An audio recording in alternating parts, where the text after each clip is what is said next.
Իսրայելի բանակը նոր հարձակում է սկսել այսօր Գիդեոնի կարգեր անունով նոր օպերացիան վերջ կդնի Համասի իշխանությանը, համոզված է Իսրայելի պաշտպանության բանակի ներկայացուցիչ Էֆի Դեֆրինը։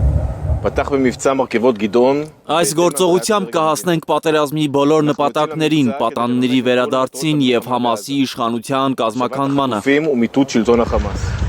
Դեֆրինը զիքիմու մեջ է պազրույց տվել և խոստացել այդ տարածքն Իսրայելի լիակատար վերահսկողության տակ կանցնի ու կվերածվեն Համասի բոլոր ստորաբաժանումները։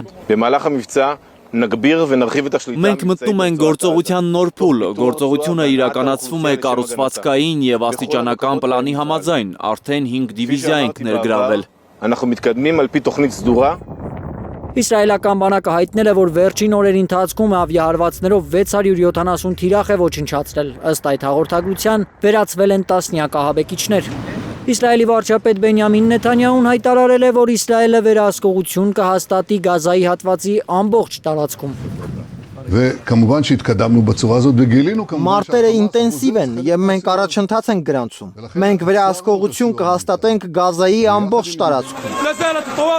Նույն տեսաուղերձում Բիբին պատասխանել է նաև մարդասիրական օգնության մասին կոշտ քննադատություններին, ըստ նրա Իսրայելը ստիպված է սահմանափակ օգնություն թողնել հումանիտար աղետը կանխելու համար։ Մենք չպետք է թույլ տանք, որ բնակչությունը սովի մատնվի, ոչ գործնական, ոչ էլ դիվանագիտական պատճառներով։ Նույնիսկ սենատորներն են ինձ զգուշացրել, թե չեն կարողանա աջակցել մեզ, եթե զանգվածային սովի ապացույցներ հեռարձակվեն Գազայից։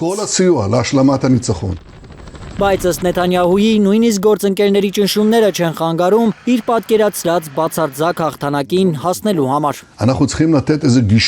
Սա պատերազմ է հանուն մեր պատանդների վերադարձի և հանուն Համասի վերջնական պարտության։ Ըստ մարդասիրական կազմակերպությունների միայն այսօր 22 խաղաղ բնակիչ է զոհվել Գազայում իսրայելական ավիահարվածներից, ՄԱԿ-ի գնահատմամբ Գազայի բնակչությունը կանգնած է զանգվածային սովի շեմին։